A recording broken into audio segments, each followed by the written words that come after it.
ఈ వీడియోకి అందరికీ స్వాగతం. ఈ వీడియోలో మనం అసింక్ అవైట్ గురించి మాట్లాడుకుందాం. మనం కాల్ బ్యాక్ హెల్ చూసాం, ప్రామిస్ చైనింగ్ చూసాం.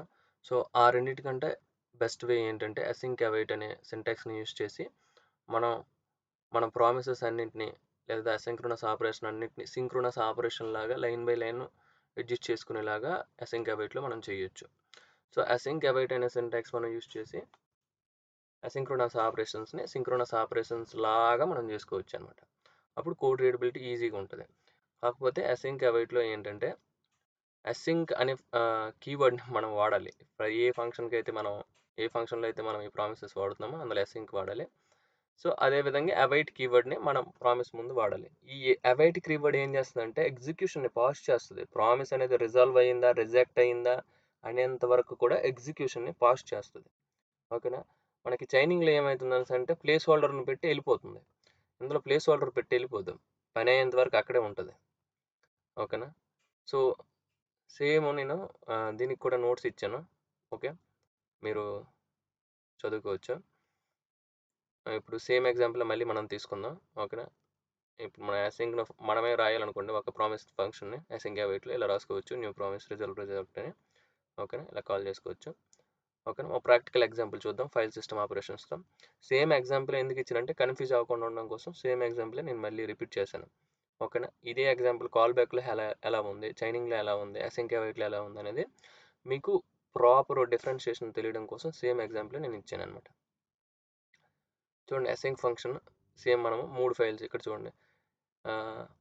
ఇది ఫస్ట్ అవైట్ అనమాట. ఈ ఫైల్ ఆపరేషన్ అయినంత వరకు ఇక్కడే ఉంటుంది. దాని తర్వాత నెక్స్ట్ దీనికి వస్తుంది, దాని తర్వాత నెక్స్ట్ దీనికి వస్తుంది, దాని తర్వాత నెక్స్ట్ దీనికి వస్తుంది. అయితే మీరు గుర్తుపెట్టుకోవాల్సిన విషయం ఏంటంటే ఈ అవైట్ అనేది ఓన్లీ ఈ ఫంక్షన్కి మాత్రమే అవైట్. రిమైనింగ్ కోడ్ మన మిగతా కోడ్ ఏదైనా రాసామనుకో ఆ కోడ్ మళ్ళీ ఆగదు, అది నాన్ అసింక్రోనస్, అది మళ్ళీ వెళ్ళిపోద్ది.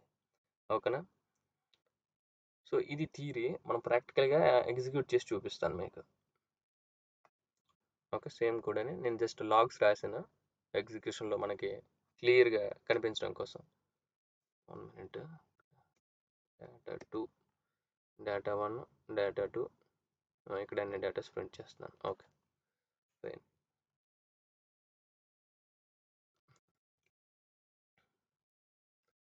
ఓకే,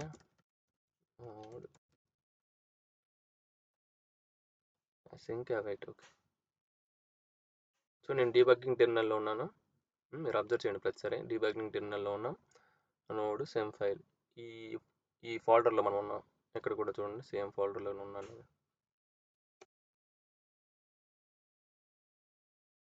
ఓకేనా. ఇద్దరు లోకల్ వేరియబుల్స్ వచ్చాయి, కాల్ స్టాక్ సింబల్స్ కూడా వచ్చాయి. ఓకేనా. రీడ్ ఫైల్స్ అనే ఫంక్షన్ నేను బ్రేక్ పాయింట్స్ పెట్టాను, మరి కంట్రోల్ ఫ్లో చూడాలి కదా. ఓకే, ఇది చూడండి ఫస్ట్ ఫైల్ రీడ్ చేసేటప్పుడు ఇది చూడండి.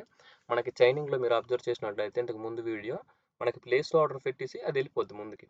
ఇక్కడ అలా వెళ్దాం, ఒకదాని తర్వాత ఒకటి వస్తుంది, పూర్తిగా సింక్రోనస్ లాగా మనకు అనిపిస్తుంది. చూడండి ఫస్ట్ దీనికి ఫస్ట్ డేటా ఓకేనా, అది ప్రింట్ అయింది. ఇప్పుడు మన సెకండ్ డేటా కూడా వచ్చింది, ఆల్రెడీ మనం ప్రింట్ చేయబోతున్నాం. సెకండ్ డేటా కూడా ప్రింట్ చేశాను. మూడోసారి మొత్తం అన్ని డేటా ప్రింట్ చేస్తున్నాను. ఓకేనా, ఈ విధంగా అనమాట. ఒకవేళ ఎక్కడైనా ఎర్రర్ కేసెస్ చెప్పట్లేదు నేను అసలు. ఓకే, ఎర్రర్ కేసెస్ ఇక్కడ చూడండి. ఈ ఫైల్ మనకు లేదు, 13 అనే ఫైలు. మనం దీన్ని చూద్దాం.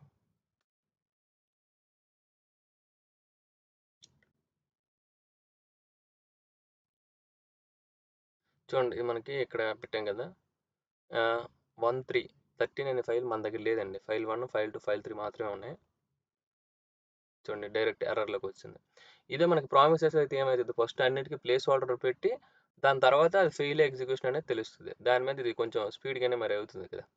ఎక్కడ ఎర్రర్ ఉందో వెంటనే పట్టుకొని వెంటనే దీన్ని త్రో చేసేస్తుంది. మనం చూసినట్లయితే ఇక్కడ చూడండి no such file or directory. Okay,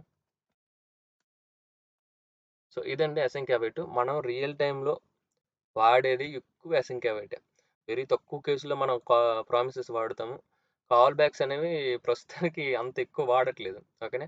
కానీ ఏవైతే లైబ్రరీస్ ఉంటాయో, లైబ్రరీస్ అంటే ఇన్ ద సెన్స్ మనకి ఈ ఫంక్షన్స్ ఉన్నాయి కదా. ఇప్పుడు ఎఫ్ఎస్ మాడ్యూల్ ఉంది, ఇలా ఈ ఫంక్షన్స్ ఏమైతే ఉన్నాయో ఇందులో మాత్రం ఉంటాయి కాల్ బ్యాక్స్. ఓకేనా, ఫంక్షన్స్ ఏమి ఉంటాయి. సో సో ఎందుకు ఇవి చెప్తున్నాం అంటే కొన్ని organisations especially product based companies ఏమైతే చేస్తాయో వాళ్ళు వాళ్ళ సొంత ప్యాకేజెస్ రాసుకుంటారు వాళ్ళు. ఓకేనా, సొంత ప్యాకేజెస్ వాళ్ళ ప్యాకేజెస్ వాళ్ళే రాసుకుంటారు. సో అప్పుడు మీరు ఆ ప్యాకేజ్ ఎలా యూజ్ అవుతుంది అనేది మీరు తెలుసుకోవాలి. ఓకేనా, అది ఇంటర్నెట్లో కూడా ఉండదు. వాళ్ళ సొంత ప్యాకేజ్ వాళ్ళే రాసుకుంటారు. దానికి సంబంధించిన డాక్యుమెంట్ వాళ్ళు ఇస్తారులేండి.